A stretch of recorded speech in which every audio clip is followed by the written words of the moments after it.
জাহিলিয়াতের যুগের মানুষের ভিতরে যেরকম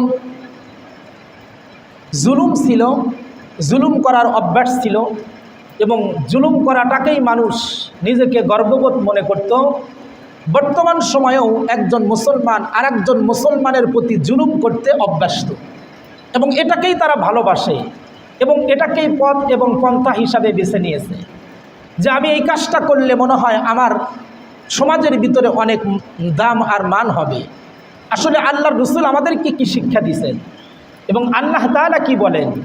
সূরা তাওবার 119 নম্বর আয়াতে কারিমার ভিতরে আল্লাহ তাআলা বলেন, ইয়া আইয়ুহাল্লাযীনা আমানুত্তাকুল্লাহ ওয়া কুনু মা'আস সাদিকিন। আল্লাহ তাআলা বলেন, হে দুনিয়ার মানুষ, হে ঈমানদারেরা, তোমরা আমি আল্লাহকে ভয় করো এবং সৎ মানুষের সঙ্গী হয়ে যাও, ভালো মানুষের সাথী হও, সত্যবাদীদের সাথে থাকো, যারা নেককার তাদের সংস্পর্শে যাও। আল্লাহ তাআলা এই হুকুম আমাদেরকে করেন। আর আল্লাহর রাসূল সাল্লাল্লাহু আলাইহি ওয়াসাল্লাম হাদিস শরীফের ভিতরে বলেন, মান তাশাব্বাহা বিকওমিন ফাহুয়া মিনহুম। যেই ব্যক্তির ওঠা বসা, যেই ব্যক্তির কার্যকলাপ, যেই ব্যক্তির কথাবার্তা যাদের সাথে মিলে যাবে, আল্লাহ পাক রব্বুল আলামিন হাসরের মাঠে তাকে তাদের সাথেই উত্তোলন করবে। নাউজুবিল্লাহ। কোনো ব্যক্তির ওঠা বসা, কথাবার্তা, চালচলন, তার মহাব্বত যদি সৎ মানুষের সাথে হয়, আল্লাহ পাক রব্বুল আলামিন কিয়ামতের ময়দানে তাকে সৎ মানুষদের সাথেই উঠাইবেন। সুবহানাল্লাহ। আর কোনো মানুষের মহাব্বত, কোনো মানুষের ওঠা বসা যদি বিধর্মীদের সাথে হয় অথবা ইসলাম বিরোধীদের সাথে হয় অথবা সমাজের খারাপ মানুষের সাথে হয়, তাহলে আল্লাহ পাক রব্বুল আলামিন কিয়ামতের ময়দানে তাকে উঠাবেন এমন অবস্থায়, যেই অবস্থায় তার সাথী অর্থাৎ খারাপ মানুষেরা উত্তোলন হবে। নাউজুবিল্লাহ। এই জন্য আল্লাহ তাআলা আমাদেরকে অধিকার দিয়েছেন, ফামান শাআ ফালইউমিন ওয়া মান শাআ ফালইয়াকফুর। আল্লাহ তাআলা বলেন, তুমি ইচ্ছা করলে ভালো মানুষদের কাতারে যেতে পারো, আবার ইচ্ছা করলে তুমি খারাপ মানুষের কাতারেও যেতে পারো। তোমাকে স্বাধীনতা দিলাম, তবে স্বাধীনতা কতক্ষণ? যতক্ষণ পর্যন্ত আমি তোমাকে সময় দেব ততক্ষণ। কথা বলেন ঠিক কিনা? অনেক সময় দেখবেন ছোটবেলা আমরা ঘুড়ি উড়াইছি, এই ঘুড়িটাকে যখন আমরা আকাশে ছেড়ে দেই, সুতা যত ঢিল দিতে থাকি তত উপরে উঠতে থাকে। কথা বলেন ঠিক কিনা? কিন্তু ওর উপরে ওঠার স্বাধীনতা কতক্ষণ পর্যন্ত? যতক্ষণ আমি সুতা ছাড়ব ততক্ষণ। কিন্তু আমার হাতে নাটাই আছে, আমার হাতে তার লাগাম আছে, সুতা আছে, এটা ধরে যখন আমি টান দিব তখন ওর স্বাধীনতা শেষ। কথা বলেন ঠিক কিনা? আল্লাহ পাক রব্বুল আলামিন আমাদেরকে ওই কথাটাই বুঝাইতেছেন, ইয়া আইয়ুহাল্লাযীনা আমানুত্তাকুল্লাহ, হে ঈমানদারেরা, তোমরা আমাকে ভয় করো। তোমাদেরকে স্বাধীনতা দিয়েছি কতদিন পর্যন্ত? যতদিন পর্যন্ত তোমাদের হায়াত আছে, এতদিন পর্যন্ত। মান শাআ ফালইউমিন ওয়া মান শাআ ফালইয়াকফুর।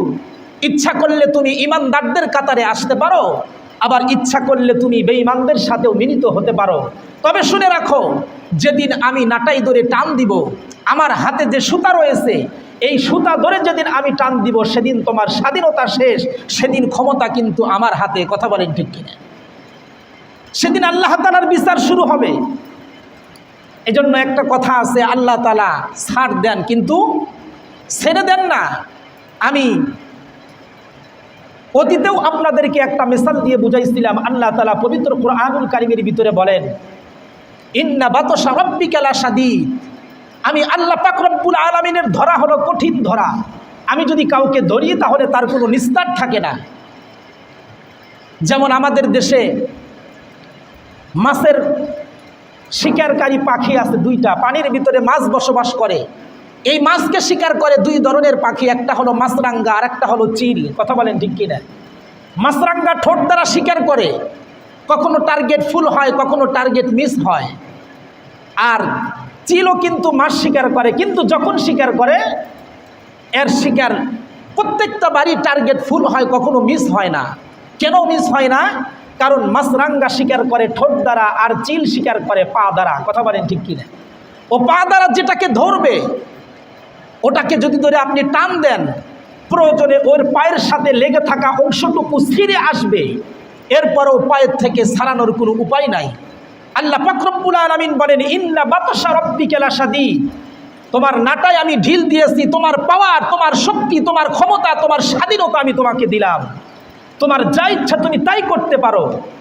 ইচ্ছা করলে তোমার মন খুশি মতে ইসলামের বিরোধিতাও করতে পারো। তবে শুনে রাখো, ইন্না বাতশা রাব্বিকা লাশাদীদ, যেদিন আমি তোমাকে ধরবো, যেদিন আমি তোমাকে পাকড়াও করব, সেদিন আমার হাত থেকে ছাড়ানোর মতো ক্ষমতা পৃথিবীর কারো নাই। কথা বলেন ঠিক কিনা? এজন্য সম্মানিত সুধী, নেক মানুষের বড় অভাব। আল্লাহ পাক রব্বুল আলামিন বলেন, তোমরা সৎ মানুষদের সঙ্গী হও, ভালো মানুষদের সাথে থাকো, খারাপ মানুষের সঙ্গী হয়ো না, যদিও কিয়ামত হয়ে যায়। কারণ তুমি হয়তো দুনিয়াতে কিছুদিন সুখ স্বাচ্ছন্দ্যে বসবাস করার জন্য খারাপের সঙ্গী হইবা। মনে রাখবা, এপারের জগৎ কিন্তু শেষ নয়। ওপারের আরেকটা জগৎ রয়েছে, যেই জগতের শুরু আছে কিন্তু শেষ নাই। এই জগৎ তো শেষ হয়ে যাবে, কষ্টে থাকলেও শেষ হবে, সুখে থাকলেও শেষ হবে। একজন বাদশা যদি তার রাজ সিংহাসনে পালঙ্কের উপর মৃত্যুবরণ করে, তার মৃত্যুটাও যেই রকম। আর একজন গরিব মিসকিন অসহায় সে সাধারণ মাটির উপরে মৃত্যুবরণ করলে তার মৃত্যুটাও একই রকম। একই রকম মৃত্যু হবে। মৃত্যুর সময় কেউ কখনো পালঙ্কের উপর মৃত্যু করা, এই সুখ, এই শান্তিটা সে কখনো ভোগ করতে পারে না। এজন্য দুনিয়া যেহেতু ক্ষণস্থায়ী, চিরস্থায়ী নয়। এই ক্ষণস্থায়ী জিন্দেগিতে তোমার জীবন চলে যেতে পারে, তোমার মৃত্যু আসতে পারে, কিন্তু তুমি কখনো খারাপের সাথী হইবা না, তুমি কখনো বাতিলের পক্ষ নিবা না। আল্লাহ পাক রব্বুল আলামিন বলেন, এই দুনিয়াতে ক্ষণস্থায়ী জিন্দেগিতে তুমি যদি সত্যর সঙ্গী হতে পারো, ভালো মানুষের সাথে থাকতে পারো, ওপারের জগতে যখন তুমি চলে যাইবা, আল্লাহ পাক রব্বুল আলামিন তোমাকে চিরসুখের জায়গা জান্নাতেদের সাথী তোমাকে বানায় দিবেন। সুবহান। এজন্য আল্লাহর রাসূল সাল্লাল্লাহু আলাইহি ওয়াসাল্লাম হাদিস শরীফের ভিতরে বলেন, মান আহাব্বা সুন্নতি ফাকাদ আহাব্বানি ওয়া মান আহাব্বানি কানা মাই ফিল জান্নাহ। আল্লাহ পাক রব্বুল আলামিন তার হাবিবের মাধ্যমে হাদিস শরীফের ভিতরে ঘোষণা করেন, পৃথিবীর কোনো মানুষ যদি আমার সঙ্গী হতে চায়, পৃথিবীর কোনো মানুষ যদি আমার দলে আসতে চায়, তাহলে তার একটা কাজ হলো আমি পয়গম্বরের অনুসরণ করা, আমি নবীর সুন্নাতের উপর অনুসরণ করা, আমি নবীর সুন্নাতকে মহাব্বত করা। কোনো মানুষ যদি আমার সুন্নাতকে মহাব্বত করে, আমার অনুসরণ করে, আল্লাহর পয়গম্বর বলেন ওই লোকটা আর আমি জান্নাতের ভিতরে একসঙ্গে থাকব। সুবহানাল্লাহ। আল্লাহর রাসূল ঘোষণা দিয়েছেন, সৎ মানুষের সঙ্গী হইবা তো আল্লাহ তাআলা জান্নাতে তোমাকে তার সাথেই থাকতে দিবেন। সুবহানাল্লাহ। এজন্য ইতিহাসের কিতাব পাওয়া যায়, যেই কিতাবের ভিতরে ঐতিহাসিকগণ লিখেছেন এবং আল্লাহ পাক রব্বুল আলামিন তাফসীর কুরআনুল কারীমের ভিতরে ঘটনা বর্ণনা করছেন। মুফাসসিরগণ তাফসীরের কিতাবের ভিতরে ঘটনাগুলো স্পষ্ট আকার করে বর্ণনা করছেন।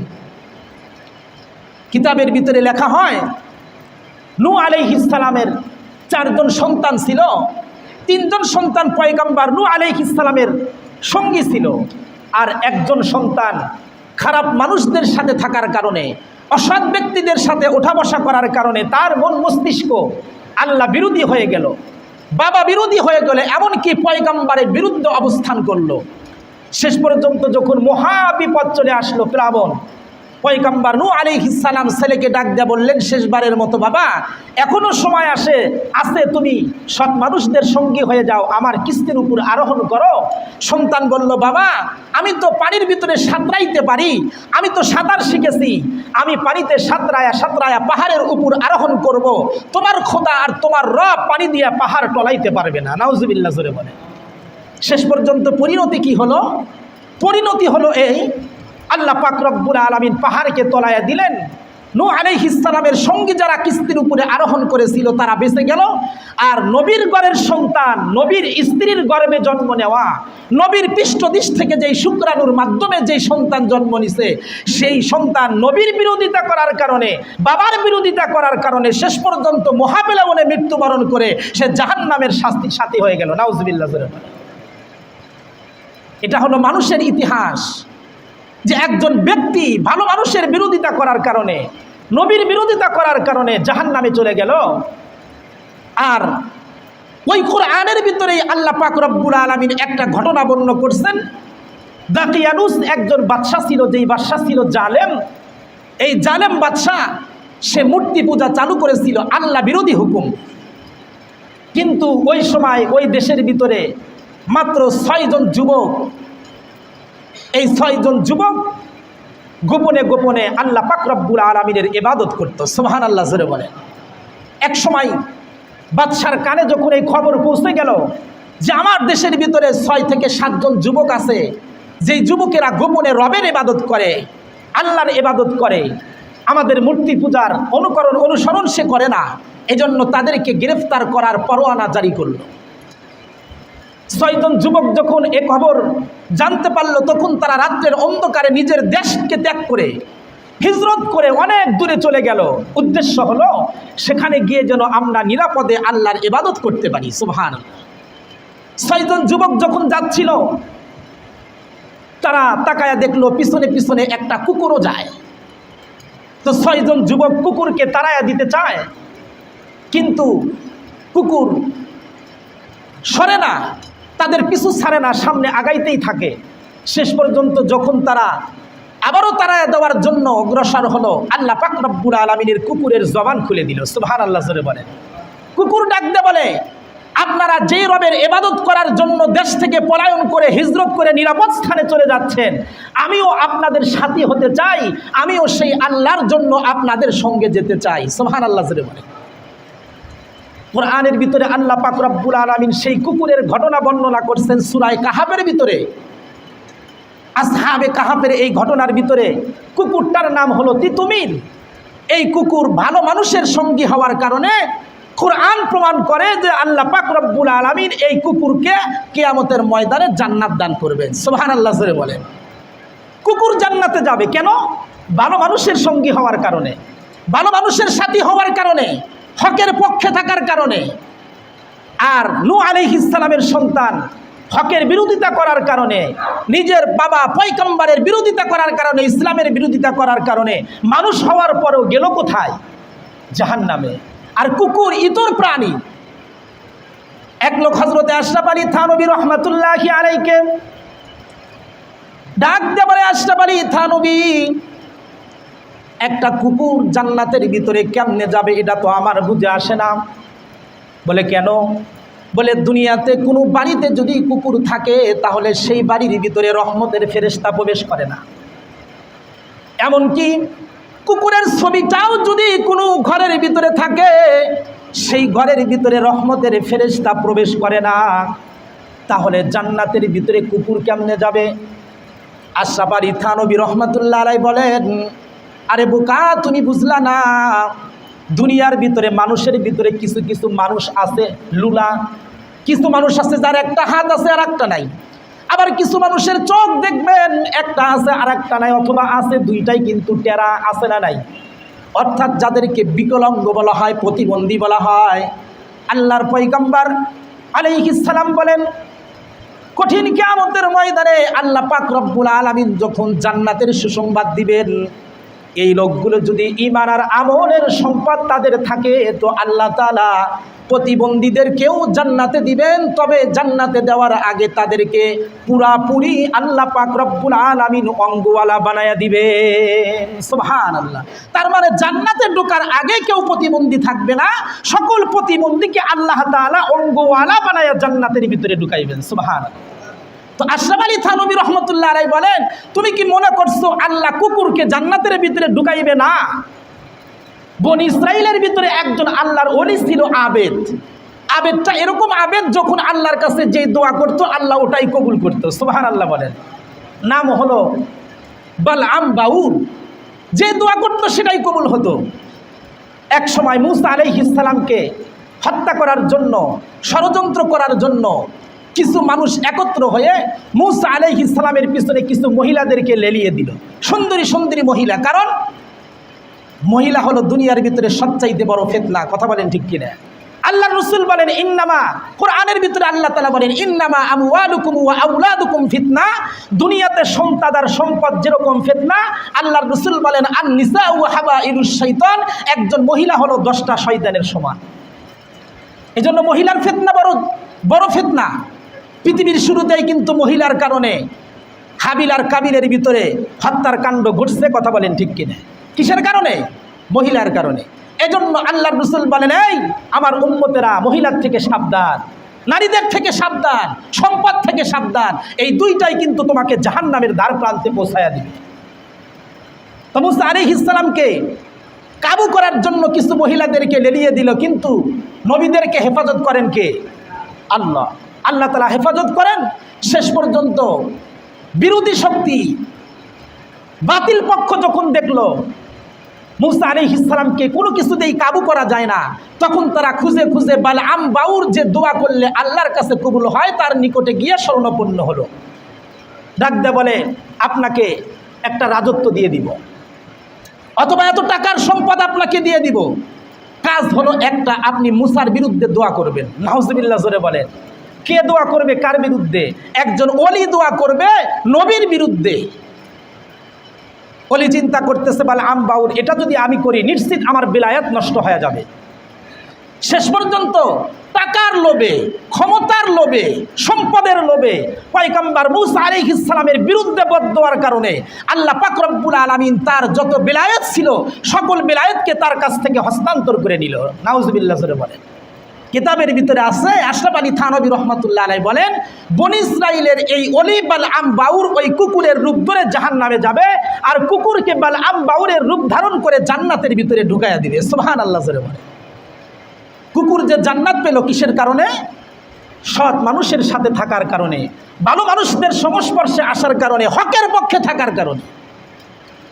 এজন্য আল্লাহ পাক রব্বুল আলামিন কোরআনুল কারীমের ভিতরে বলেন, ইয়া আইয়ুহাল্লাযীনা আমানুত্তাকুল্লাহা ওয়া কুনু মা'আস সাদিকিন, হে ঈমানদারেরা তোমরা আমি আল্লাহকে ভয় করো আর মৃত্যু পর্যন্ত তোমরা হকের পথে থাকো, সত্যবাদীদের সঙ্গী হয়ে থাকো। সুবহানাল্লাহ। কিতাবের ভিতরে আল্লামা শেখ সাদি রহমাতুল্লাহ আলাইহি লেখেন, কিতাবের ভিতরে আসছে, এক জামানা সহবতে বা আউলিয়া বেহতারা সাদ সালাত বেরিয়া। আল্লাহর ওলিরা কিতাবের ভিতরে লেখেন, কোনো ব্যক্তি যদি একজন ভালো মানুষের সংস্পর্শে কিছু সময় কাটায়া দেয় তাহলে ওই সময়টার দাম এত বেশি যে আল্লাহ পাক রব্বুল আলামিন 100 বছর ইবাদত করার সমতুল্য সব তাকে দান করে দেয়। সুবহানাল্লাহ। এক জামানা সহবতে বা আউলিয়া, কিছু সময় যদি আপনি ওলিদের সংস্পর্শে থাকেন, ভালো মানুষের কাছে থাকেন, এই সময়টুকুর দাম কত বেশি? বেহতেরাজ সালাত বেরিয়া বলে যে 100 বছর ইবাদত করলে যে পরিমাণ নেকি হবে তার চাইতে বেশি সওয়াব আল্লাহ তাআলা কিছু সময় ওলিদের সাথে থাকার কারণে দান করে দিবে। এজন্য কিতাবের ভিতরে আসছে, হযরতে শেখ সাদি রহমাতুল্লাহি আলাইহি একদিন গোসল করার জন্য গোসলখানার ভিতরে ঢুকছেন। তো গোসলখানার ভিতরে ঢোকার পরে দেখেন কোন জায়গার থেকে যেন সুঘ্রাণ পাওয়া যায়। এত সুন্দর সুঘ্রাণ, যেই সুঘ্রাণ কোনোদিন তার নাকে শোকে নাই। শেখ সাদি রহমাতুল্লাহি আলাইহি গোসলখানার ভিতরে ঢোকার পর ডান দিকে তাকান, বাম দিকে তাকান, কিন্তু কোথাও থেকে কোনো সুঘ্রাণের কোনো আসবাব দেখা যায় না। এজন্য আল্লামা শেখ সাদি রহমাতুল্লাহ আলাইহি খুঁজতে খুঁজতে দেখেন গোসলখানার মেজের ভিতরে ছোট্ট একটা মাটির দলা দেখা যায়। এবার মাটির দলাটা হাতে নিয়ে শেখ সাদি রহমাতুল্লাহি আলাইহি এবার মাটির সাথে কথা কয়। শেখ সাদি রহমাতুল্লাহর ভাষা ছিল ফার্সি, তাই ফার্সি ভাষা দিয়ে মাটিকে জিজ্ঞাসা করেন, গোলে খুশবু এদার হাম্মা মেরুজে রসিদাজ দাজতে মাহবুবে বদস্তাম বদু গফতাম কে মেশকে ইয়া আবিরি কে আজবুয়ে দিলাবি যে তুমস্তাম বগফতামান গোলে নাসি যে বুদাম ওয়ালেকিন মুদ্দাতে বাগল মাসুস্তাম জামালে হাম নশীদার মান আসর করদ अगर नामन हुमा खा कम के हसतम एगो दस ना मेरा दारे बसिया हेरिल माटिर ढेला हाथे निया सुखिया देखिलाम रयेছে সুবাস মেলা কহিল তাহারে কস্তরি তুমি, ওগো তুমি কি আতর দাও তোমার গায়েতে সুবাসে ভরা, ওগো তুমি কি গোলেস্তা। মাটি ডাক দিয়া বলে কহিল সব কিছু আমি নহি, আমি অতি নিচু মাটি ফুলের সাথে থাকিয়া তাহার সুবাসে হইলাম খাঁটি। সুবহানাল্লাহ জোরে বলেন।